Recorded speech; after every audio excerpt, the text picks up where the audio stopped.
Started up. Welcome into Thunder and Lightning Live Postgame here on YouTube Live, brought to you by the good folks over at Paul Davis Golden Triangle. This ad read has never been more apropos. When disaster strikes, you need a name you can trust.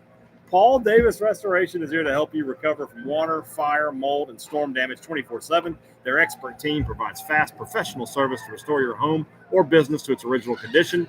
But we don't just stop at restoration. They also offer property improvement services to make your space better than ever. That sounds delightful right about now. Paul Davis Restoration, because your recovery and property improvement are their priorities. Call them at 662-769-7285. Let them bring your property back to life. Disaster, you say? Did someone say disaster? What kind of restoration? I don't know, man. I don't know. Let's get a couple things out of the way. It's 41-17, right? Do I need to say it? I don't need to say it. I got something to say right off the top that's going to make a lot of y'all upset. It's going to make you mad. Also, I want to point out a lot of y'all, maybe not a lot in here, because I mean, you guys are my diehards, right? But I think that a lot of people are going to be like, he's just overreacting. I am not. Everything I am saying, I am not overreacting to. Hey, Stefan's in here. Right. So anyway, I'm just going to let you guys know. I want to let you know. Jeff Lebby's going to be the coach here for a few more years, guys. I just want to get that out of the way. If you're already jumping on that wagon, you need to go ahead and turn the keys in. It's not going to happen. Now, Hutzler, I would be surprised if he stuck around the way we're going right now. There's just no way State can go with 4 head coaches, 5 head coaches in 5 years, whatever it is. You just can't have it. So I want to make that point to you clear. So go subscribe to Landon and Kenz's travel channel. Make you happier. No, because I'm stuck here. I don't want to travel right now. I don't know if we have been sold a bill of goods at this point. I don't know the answer to that question. It looks like that on the surface. There's no getting around that for a guy who had the reputation that Jeff Lebby had as an offensive guy, and this offense is awful. I knew it was going to be bad. There's no thought. I knew it was going to be bad, but it's much worse than I thought it would be. And the biggest issue Mississippi State had tonight was effort, and that is a really tough thing to say when you look at what this program has become.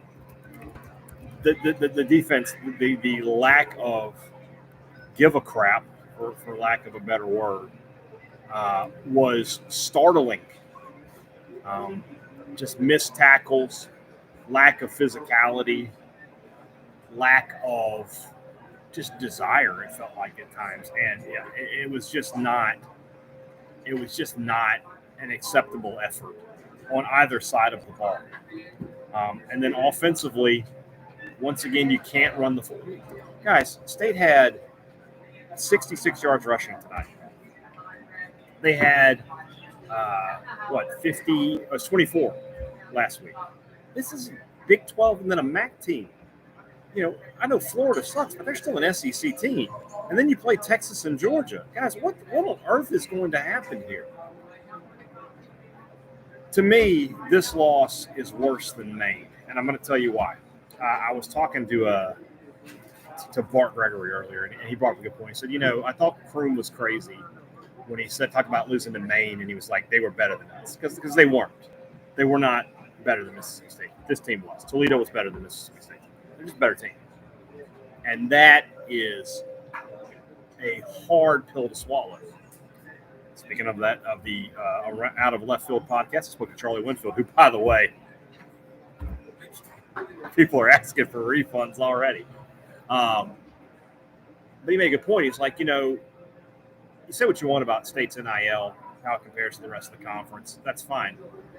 But the 2 teams the State has lost to in these last 2 weeks didn't outspend Mississippi State in the transfer portal. Did not. So the question becomes, did you just get the wrong guys?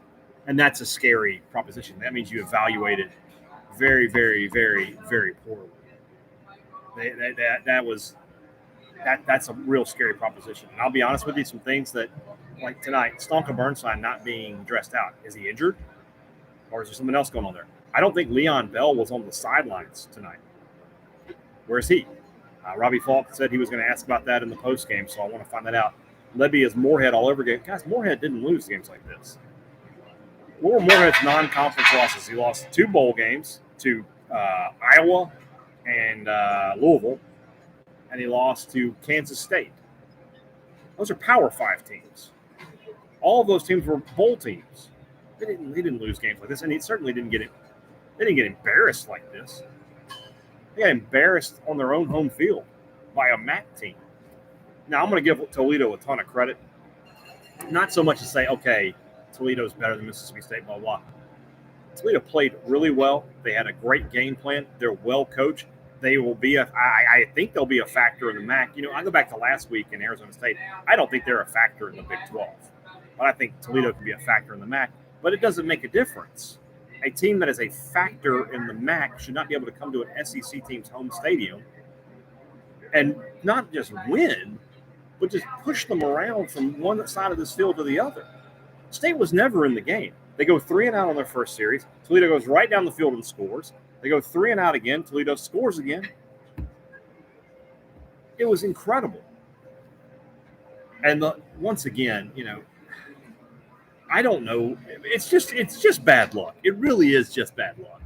But you get Moorhead coming in here with more touchdowns and more of this, that, in the offense, and he can't do it. And now Lebby comes in with Showtime, and offensively you're awful. You're just awful. This is a bad football team in every phase of the game. There's just no getting around. There's one positive. Nick Barmera is really good. He's a good punter. I will give him that. What did he average tonight? 49.5 yards per kick, 3 50-yard kicks. He's great. I understand the desire to look at this and, you know, say you got to make a change again. You can't. You just can't do it. Worst Power 4 team in the country? Absolutely in the discussion. Absolutely in the discussion. I mean, off the top of my head, who's worse? You know, who in the Big 12 is worse? Arizona State was picked last in the Big 12. Could you beat Colorado? Colorado's winning tonight. Probably not.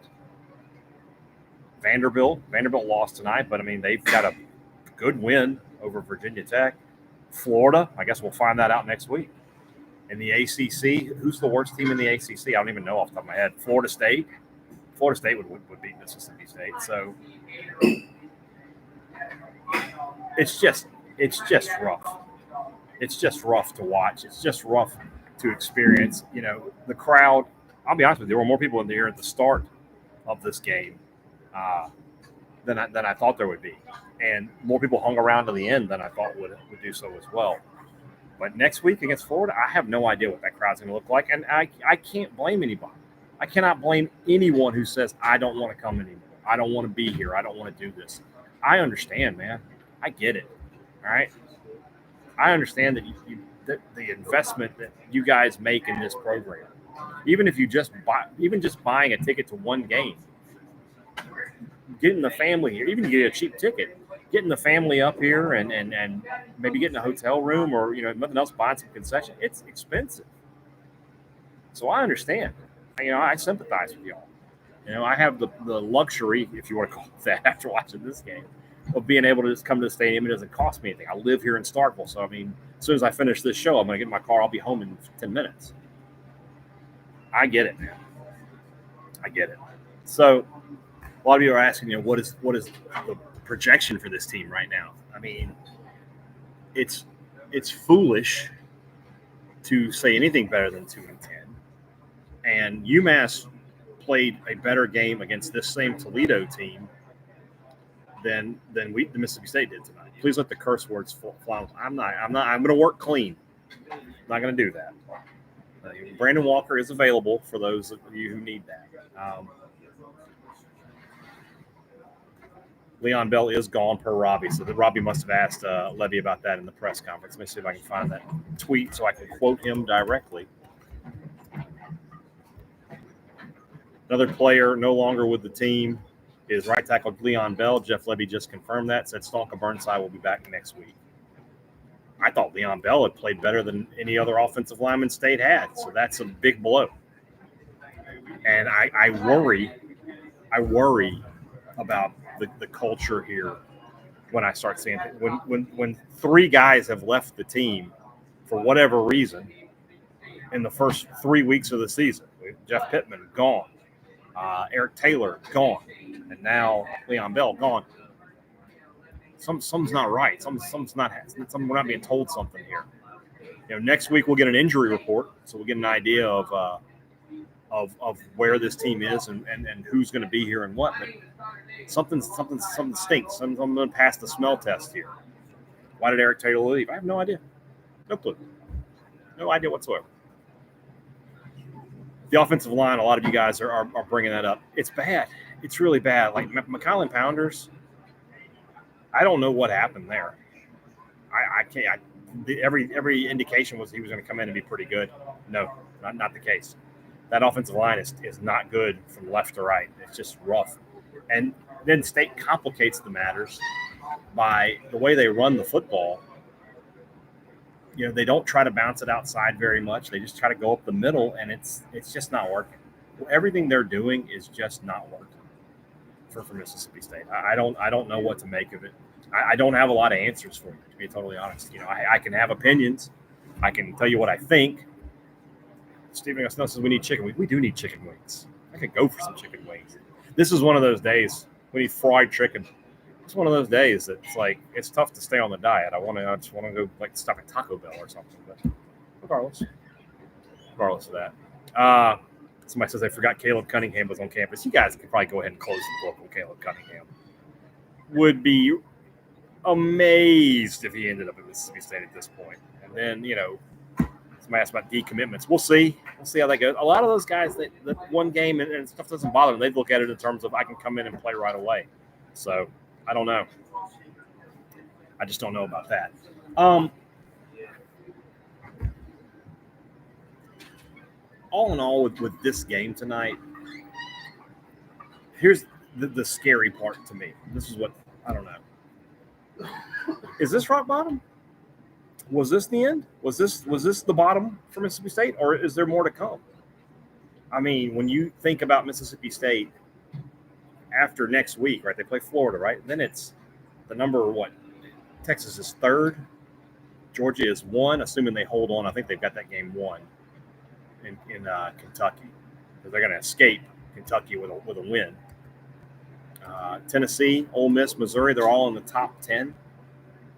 Guys, I mean, there could be some historic losses coming this way because you've played two teams that, I mean, I don't know how many games Toledo's going to win, but I think the number of other SEC teams they could beat is low as opposed to Texas and Georgia. I mean, Tennessee had 65 points tonight in the first half. What are they going to do against Mississippi State? What is Ole Miss going to do against Mississippi State? I mean, it may look like you're playing on freshmen on EA college football. It could be something. They might put up 80. It's rough. Connor McKee, the recruits I sat next to, seem to have fun somehow. It's just not the same, guys. It's just not the same for us as fans versus the recruits. They see things in a totally, totally different light. And I don't know why that is, but that is it. So I've talked about all year about, living the maroon bubble. It's going to be tough because it's not pleasant in here right now. And I talked last week, I made the comment after that game. I said, State fans have forgotten the pain of rebuilding. And I get that. And I still believe that. But at the same time, what happened tonight is not about rebuilding. This was not a game that Mississippi State should have lost. They should have dominated from start to finish. They were supposed to be the more talented team. They're not. Just a really, really rough event for Mississippi State. And now, like I said, now you're going to begin conference play. 11 a.m. kick against Florida. Probably a crowd of what? 25,000, something like that. Maybe.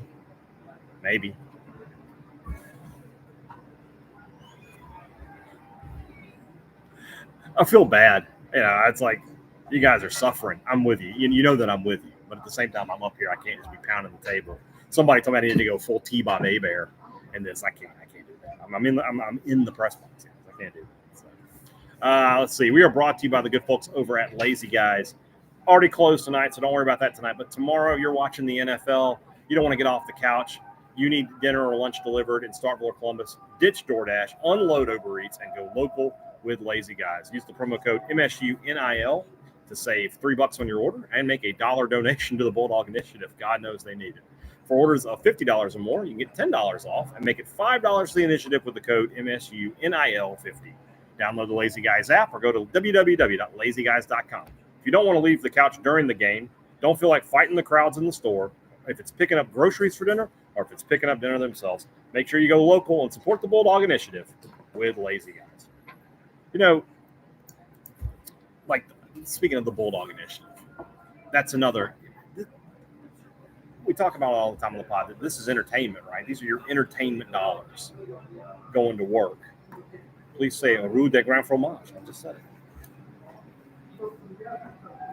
It's a tough sell, and I don't have any sympathy for the athletic department on that. They make their bed, they can lie in it. I feel bad for Charlie, though, because I feel like that's a guy who did everything he could at a time where, let's say, had no NIL presence. He basically single-handedly pulled us into this point. But you're not going to be able to get people to give money to players when they are playing at this level, when the games are like this. There goes Mike Neal. When the games are like this, when they're playing like this, nobody wants to give money. Nobody wants to do that. I understand that.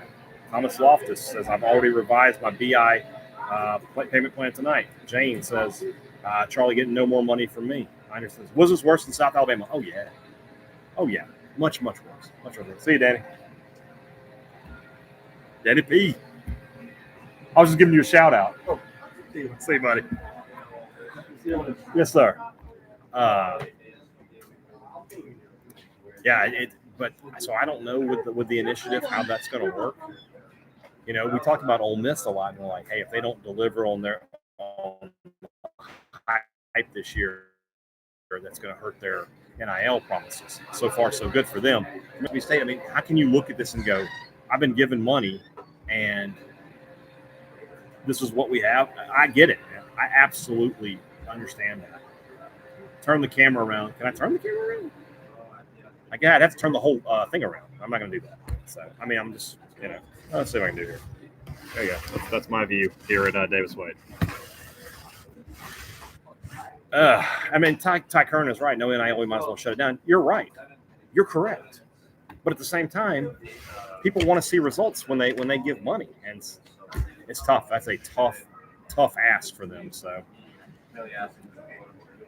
fans pulling NIL in year one of a coach is why we're so far behind Ole Miss. That is partly correct. You're not wrong. But at the same time, they're so behind Ole Miss because Ole Miss has been winning and has continuity and has been able, and I think I say this a lot, and I can't overstate it. The death of Mike Leach is an unprecedented thing in college football. It has literally never happened to a team to have their coach pass away like that. And so, what is this team last year if Leach is here? I think they're probably an 8-9 win team. No, Steve, I will not. So, because that happens, you're in this situation here where you've just fallen apart. So, Brian, is this the worst loss in program? It's up there. It is absolutely in the discussion. It's with Maine. I'm trying to think. Troy, 2001 would come on the list. I know a lot of the old timers would go back to Houston in '68, I believe. They lost 74-0. I don't know. It's in the discussion. It's in the discussion too. Just, yeah, and that's another point. Don't forget we didn't have an athletic director when he passed away. It's double unprecedented. Do you hire Zach Arnett if you had an athletic director in place to run that search? I don't know the answer. I don't know the answer to that. So just a tough day for Mississippi State fans everywhere. And it's not going to get any easier this season. I'll just go ahead and let you guys know. It's just not going to get any easier. So I'm saving my anger for the actual podcast. This I feel like if I shout, it doesn't work. We need to have a little bit more on that. Will I send you $500 if we beat Texas? Will you send me $500 if State loses? Or hell, will you send me 20? This is MSU 1953 all over again. We have a choice to get out or make it 1989. Georgia won? Oh, there you go. That is a very shocking result, though. 13-12. 13-12. Kentucky had a chance. They outgained them. What happened in this game? Beck, not good. They couldn't run the ball. Gosh. Oh, well. Just is what it is. All right, guys. Podcast tomorrow. I think Robbie said we're going to try to record around noon, which makes me mad. I want to watch the Saints. I wanted to go tonight and get it over with. He said he couldn't do it. So we'll just do that tomorrow. We'll have it up tomorrow evening for you guys. Sports Talk Mississippi all week. Thunder and Lightning. Don't forget, no Wednesday pots and no rumblings this week. A lot of you guys were like, "Oh, we can't." How many different ways can I answer why the State sucks so bad? I can only answer it like twice before it's it's ridiculous. So Tech and 10. I mean, it could be up there. Could be up there, guys. This season has that kind of potential. You need to go ahead and break. Has Ole Miss and State ever been further apart? Yeah. Go back to the 60s. Ole Miss was top 3 team in the country. State was not. It's kind of the same thing. I don't know that Ole Miss has the staying power that they had in the Vaught era, but we'll see. We'll see. All right, guys. Talk to you. I'm not going to say it, Steven. I will not say it.